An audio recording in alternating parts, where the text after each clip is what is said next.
everyone, my name is Indigo Ross and I'm from Phoenix, Arizona, and I'm here today because I won 2023's The Inside Man's Biggest Fan Contest. So the grand prize was a cameo on season 6. So currently we're at a nightclub for our first episode of season 6, and I'm playing the DJ. As you can see here, this is my DJ set, and it's been so lovely meeting the cast and crew for the first time. It's just been really surreal. Every moment has hit me in waves because I saw these people on my screen. Now they're in my face and I get to perform with them, and it really is a dream come true. So moments ago I was performing as a DJ. All the extras were in front of me and I was just giving them all that I got, and quote unquote I did amazing.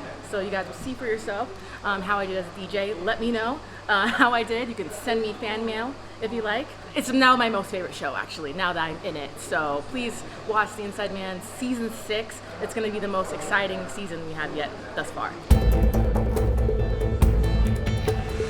The contest started in January 2023.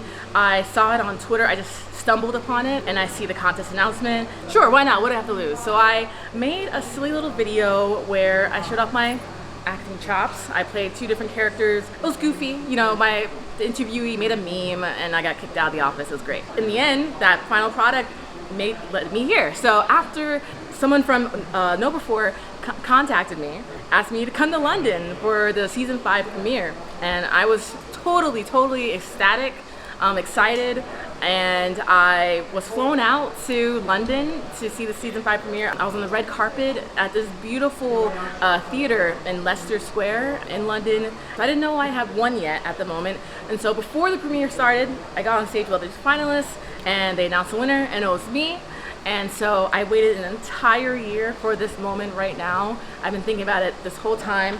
At the premiere, I've had this on my background for 12 months.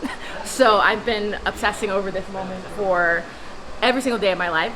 It's just been really humbling to see the process, not only as actors, but the cast and crew. Like, I've met, our team that's been doing this for decades and they love it. Just being around people who are doing what they love really is something to witness. I think everyone should see. My advice to anyone entering the contest in the future: be bold, be audacious. If you think it's silly, do it. The goal is to be creative and original. Stand out. Do something that speaks to you, something you want to be proud of, something that you would like to see. That's what I would say to someone who's submitting to this contest.